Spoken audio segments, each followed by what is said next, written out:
Unit 8. Dijalog u restoranu.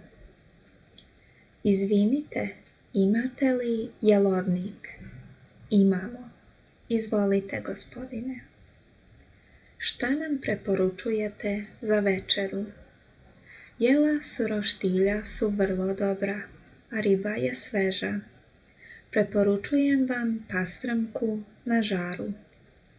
Dobro, dajte nam 2 porcije ribe, 1 porciju ćevapčića i 1 karađorđevu šnicu. Koji je prilog uz ova jela?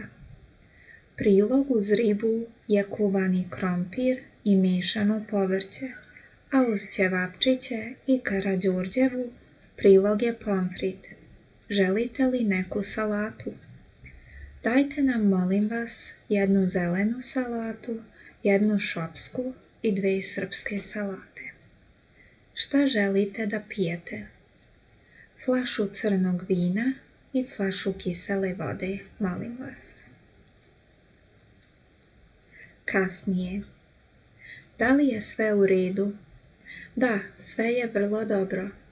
Želite li nešto za desert? Da, 4 turske kafe, 2 sladoleda i palačinke sa orasima. Da li je to sve? To je sve. Još kasnije. Izvinite, možemo li da platimo?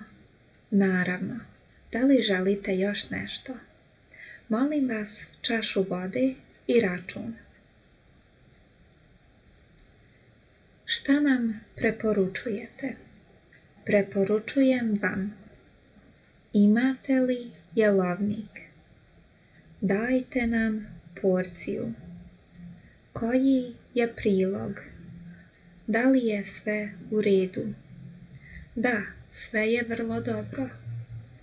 Možemo li da platimo? Molim vas, čašu vode.